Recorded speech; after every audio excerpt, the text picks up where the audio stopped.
기내식 대란에 이어 승무원 성희롱 논란까지 불거진 박삼구 금호아시아나 회장. 성희롱 문제의 발단이 된 건 승무원 격려 행사 때문인데요. 박 회장은 승무원 격려 차원에서 매달 한 번씩 아시아나항공 본사를 찾는다고 합니다. 그 과정에서 여승무원들과 악수, 포옹 등의 스킨십이 발생했던 것이죠. 회사 익명 게시판의 블라인드에 박 회장이 여승무원들을 대하는 행동에 대한 익명의 제보들이 속속들이 올라오며 미투 문제가 제기되고 있는 상황입니다. 지난 10일 내년도 최저임금 결정을 위해 모인 최저임금위원회. 무엇보다 가장 뜨거운 핵심은 바로 최저임금 업종별 차등 적용 방안입니다.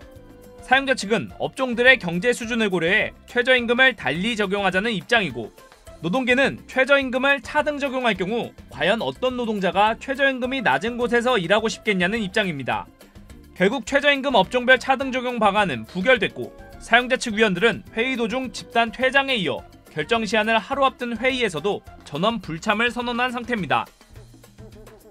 지난 6일 정부가 발표한 종부세 개편안. 정부의 종부세 개편안 핵심은 공정시장 가액 비율과 세율입니다. 공시가격의 과표 반영 비율인 공정시장 가액 비율은 현재 80%에서 연 5%씩 두 번에 걸쳐 90%까지 오릅니다. 세율은 과표가 6억을 초과할 경우 0.1%에서 0.5%로, 6억에서 10억일 경우 0.75%에서 0.85%로 오릅니다. 특히 6억 이상의 3주택 보유자는 0.3%가 더 올라갑니다. 결국 다주택자에게 종합부동산세를 추가 과세해 부동산 시장을 안정시키겠다는 것이죠. 정부의 발표 이후로도 여전히 말 많고 탈 많은 종부세 개편안. 문제는 무엇일까요? 다주택에 대해서는 과세를 강화하면서 고가주택에 대해서는 역시 약간은 배려를 해주는 이런 방향으로 갔다는 점에서 다소 좀 아쉽고, 그렇다면 만약에 정부가 이번 종부세 개편의 목적이 부동산의 투기 또는 부동산 가치의 상승에 따른 어떤 조세 공평의 차원으로 접근했다라고 한다면 다소 미흡한 면이 있지 않은가. 좀 더 크게 본다면 이번 정부가 지금 주장하고 있는 것이 소득주도 성장 정책 아니겠습니까? 그렇죠.